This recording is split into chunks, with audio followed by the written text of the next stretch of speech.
সেকালের সিঁদুর পরা।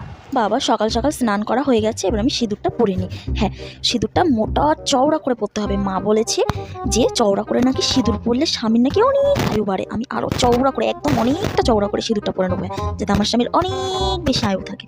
আর হ্যাঁ, এবার একটুখানি নাকের ওপর দিয়ে পরে নিই, তাহলে যে একটু বেশি আয়ু থাকবে। হ্যাঁ, এবার একটু গোল করে বড় করে টিপ পরে নিই, বেশ ভালো লাগবে টিপ পরলে। হ্যাঁ, এবার ভালো লাগছে। এবার একটু শাখায় দিয়ে দিই, 2 শাখায়। মা বলতো শাখায় দেওয়া নাকি স্বামীর মঙ্গল হয়। ঠাকুর স্বামীর মঙ্গল করো, ঠাকুর আমার স্বামীকে অনেক বড় হয় না। ঘুমটাটা দিকে আবার দেখে না নেয়, তাদের ঘুমটাটা দিয়ে রাখি, কেউ দেখলো না তো কি। এখনকার মডেলিং সিঁদুর পরা। বাপরে, সকাল সকাল কে যে স্নান করে কি জানি বাবা। আর এই কানের গুলো, আমার কানটা পুরো ব্যথা হয়ে গেল, খুলে রাখি বাবা একটু শান্তি। উফ, আর এই চুড়িগুলো আমাকে এত জ্বালাতন করে না। উফ, শাড়িটারি গুছিয়ে রেখে দিই আলমারিতে, কে পরবে শাড়িটা? আরে বাবা, একটুখানি সিঁদুরটা পরে নি, স্নান করে এসছি একটুখানি। ঠিক আছে বাবা, এই একটুখানি সিঁদুরই ঠিক আছে। ব্যাস। এর আবার চলেছে নতুন বউ, কোথায় একটু ছবি তুলো, ভিডিও বানাবো, তা না